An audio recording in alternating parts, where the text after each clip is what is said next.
Also staring at me. Hello everyone, today I will be recapping a movie called Barbie, but before we start, don't forget to subscribe to the channel and hit the like button. The movie begins with Helen Mirren voices over a video about the inception of Barbie as a doll that changed the world. After the world is tired of having to play with baby dolls, forcing little girls to assume the role of mothers, Barbie dolls were created by a company named Mattel. The dolls all had different occupations, and could be whatever they wanted to be. In the world of Barbieland, there are multiple Barbies and multiple Kens. There is a President Barbie, Physicist Barbie, Dr. Barbie, Writer Barbie, Diplomat Barbie, Journalist Barbie, and Mermaid Barbie, pregnant doll named Midge. Among others, the Kens live dependent on their relationships to their Barbies. The main Barbie goes about her day enjoying her life in Barbieland. We go through Barbie's daily routine in the perfect pink world known as Barbieland. Everything in this routine is perfect and she never misses a beat. At the beach,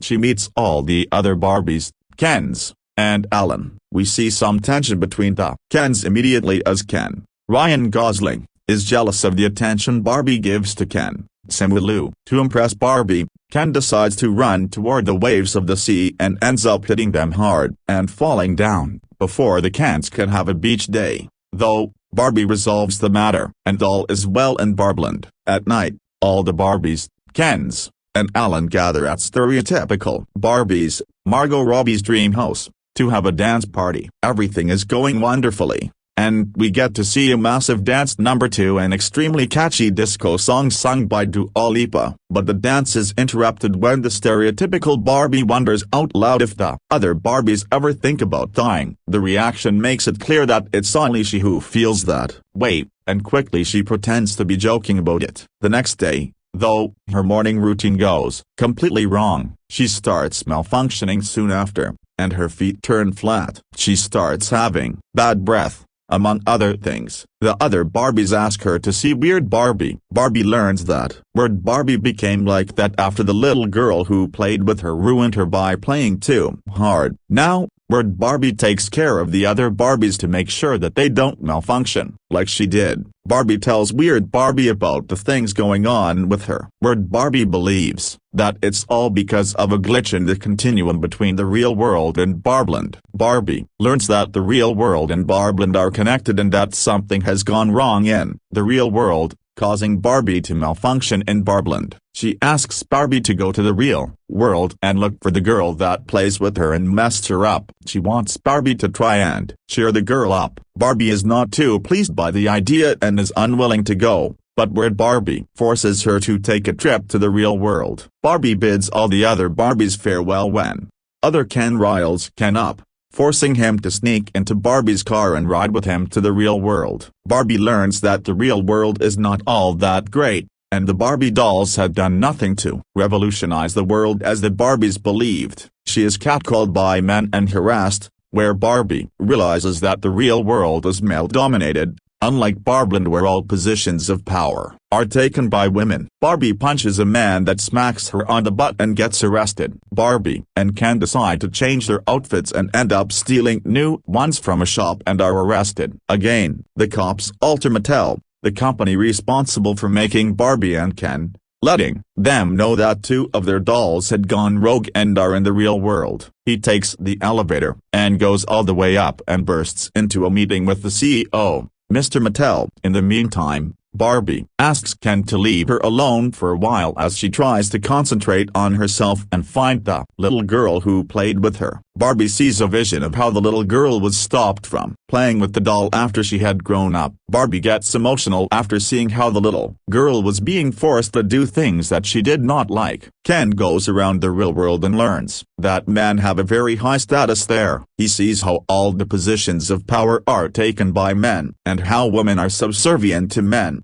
unlike in Barbieland. Barbie calls out to Ken and asks him to accompany her to the high school where she's going to look for the little girl that played with her. Barbie makes it to the school she saw in her vision and meets the little girl that played with her. The girl is a tween named Sasha who is mean to Barbie. She accuses the Barbie dolls of setting the feminist movement back by 50 years and that the dolls that were created for girls to play with are the prime cause of women having body dysmorphia among other mental and physical issues. Barbie is hurt and tries to defend herself, but Sasha calls her a fascist, breaking her heart. At the same time, Ken goes looking for books about horses but ends up finding a lot of books about patriarchy in the school library. He is impressed by patriarchy and goes out into the real world, looking for a job. He learns that having a job in the real world means that he would need a qualification. Mattel's men find Barbie crying on the street after her interaction with Sasha. They tell her that they're going to take her to the Mattel headquarters. Ken is interacting with a woman and is shocked to see how highly women regard men in the real world. Instead of going to Mattel with Barbie,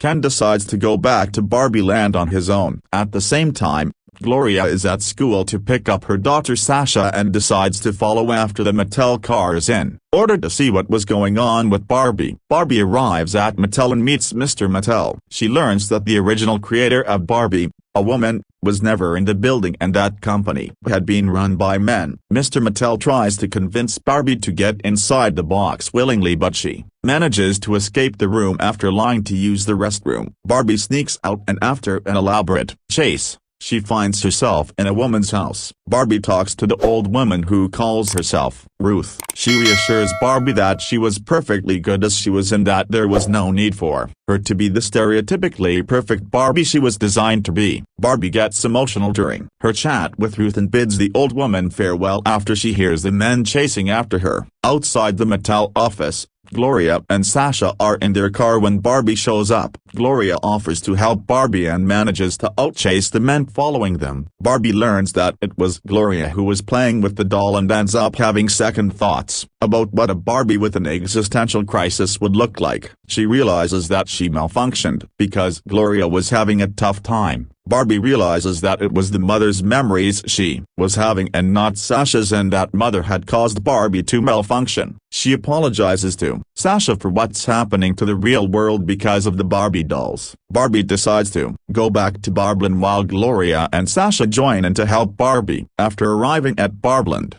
Barbie sees how Ken had taken over her house and the entire Barbland had been turned into Kendom after patriarchy had taken over this world. Barbie learns that all the other Barbies had been brainwashed by the Kens into being subservient to them. The dolls had forgotten who they were and their own identities as doctors, Nobel Prize winners, presidents, and more as they started tending to the Ken dolls and their needs. Barbie tries to talk to Ken about it, but he claims that it was Gloria's fault for changing their normal life by giving Barbie thoughts about death. Meanwhile, the Mattel men decide to follow after Barbie to see what was going on in Barbland. In the meantime, there was trouble in Barbland when Barbie had a mental breakdown. She claims that she will just sit and wait for things to go back to normal. Gloria and Sasha try to knock some sense into her, but Barbie is very depressed. Gloria and Sasha are on their way back to the real world when Gloria claims that it was necessary for them to sort things out in Barbland because it was all her fault. She turns back around and goes back to help Barbie. Gloria and Sasha take Barbie and a few other Barbies to Weird Barbie's house. There,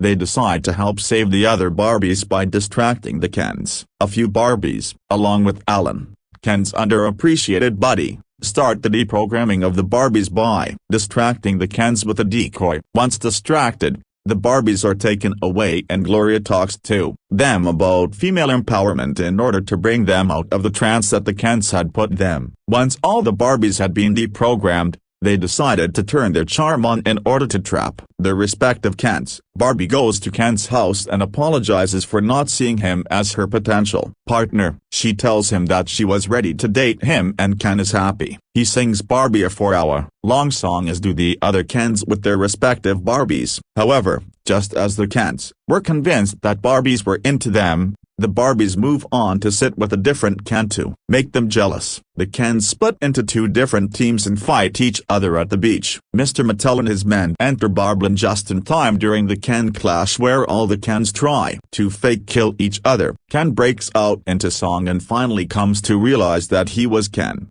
a entity, and not just an accompaniment of Barbie. In the meantime, the Barbie Land elections take place in the absence of the Kens. President Barbie rules in favor of the Barbies, claiming that the Barbie government could not have been overruled by the Kens because of their absence. The Kens finally go back to Kendam and see that it had been turned back to Barbie Land. Ken gets upset and starts crying because of how he was a failed doll. Barbie tries to console him and the two talk about how Barbie never saw Ken as a partner and it was always girls' night every night for Barbie. Barbie apologizes for taking Ken for granted and asks him to create an identity for himself by discovering who he really was. Mr. Mattel, who was overhearing the discussion, claims that he understands the burden Ken was holding onto but claims that there is nothing he could do about the situation of the dolls. Gloria suggests that there should be an ordinary Barbie that resembles an everyday woman who doesn't have any big dreams or expectations, like taking over the world. She believes that the new Barbie could resonate with every woman, and change the perception of people in the real world and how they look at dolls as objects of stereotypical beauty. Mr. Mattel and the other men decide to go with the idea and close the portal between the two worlds. However, Sasha asks for Barbie to be given her own ending. Barbie cannot decide what she wants to do with her life because all she ever knew was waking up and having a perfect day that ended with a blowout party. Gloria asks Mr. Mattel to give Barbie her happy ending and her own story, but Mr. Mattel claims that he could not do anything about it. Mrs. Ruth Mattel shows up and tells Barbie that she was the creator of the Barbie doll. The petite old woman had died years ago and her industry had been taken over by men. Ruth claims that Barbie was named after her daughter, Barbara. She claims that Barbie should go on a path of self-discovery to make her see what she would want to do with her life. Barbie goes back in time to see the history of women and realizes that she no longer wants to live as an idea that comes out of someone else's mind. Barbie tells Ruth that she did not want to be just a doll and wanted to be a human. She asks for Ruth's permission, but the woman tells her that she was no one to permit Barbie to become a human. Barbie decides that she wanted to be the person making the ideas and decides to go into the real world. All the Barbies and Kens bid Barbie as farewell as she goes into the real